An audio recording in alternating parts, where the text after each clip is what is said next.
Hi from Teacher Melissa, and today I'm here with a tip for those of you in VIP Kid Teacher Land who teach some of the upper level classes.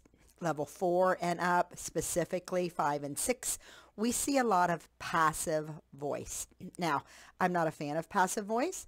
I am a teacher in America in my brick and mortar classes, and I am often trying to teach my students how to get out of the bad habit of writing in passive voice because we like active voice, and a lot of American writing teachers like active voice.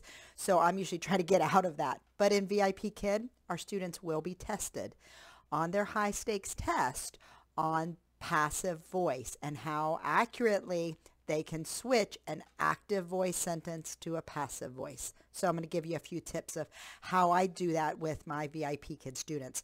So first of all, I do a lot of this. I've got a lot of TPR. Take the object becomes the subject, and the subject becomes the object. So I'm doing a lot of this when they're trying to do it. Don't forget, we need to flip it, switch it. I'm doing a lot of TPR. Now, do these kids need TPR? No, they're upper level. Does TPR help them? Yes, I think it still does. This idea of flipping, switching, moving it one to the other, that TPR I think does give them some help. It triggers something in their brain as they're seeing that TPR. So I do TPR for this also. Now, another thing that I do, especially in this lesson I'm going to show you here, is I label the first sentence the student is working on and then have them show me that skill by labeling the second. In this particular lesson, it was the more advanced, it was in level 5, and we had 2 objects. So there are 2 ways to switch it to passive voice, because that's what you do. You take object becomes the subject, and the subject becomes the object. So when you're doing that with just one object, I'm just drawing a lot of arrows. But let me pop up this slide here. Now we've got 2 objects, and there's 2 ways to do it. And now that kid is struggling to think of how many ways can I say this sentence. So I label the objects. I say, look, here is the object. So the first one is Mom gave me a hug. So I put 1 over me. Look, this is the object, object 1. And hug is object 2. Okay? So she got that. Yes, she understands the objects. Then, in the blanks, I write a 1 in that first blank. Put object 1. Let's do the first sentence starting with object 1. And then I wrote a 2 in the second blank, so I've got object 1 and 2. All right? Now, in the second sentence, I said, oh, no, let's start with object 2. Object 2. I've got my arrow. I've written a 2.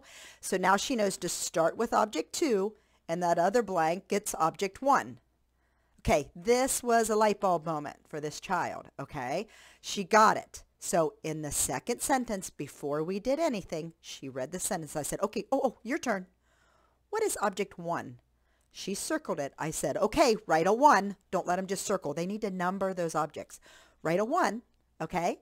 And what is object 2? She circled. Okay, write a 2. All right, now the first sentence, let's start with object 1. She got it. She was able to do it. And then the second sentence, let's start with object 2. This one was John passed me an apple.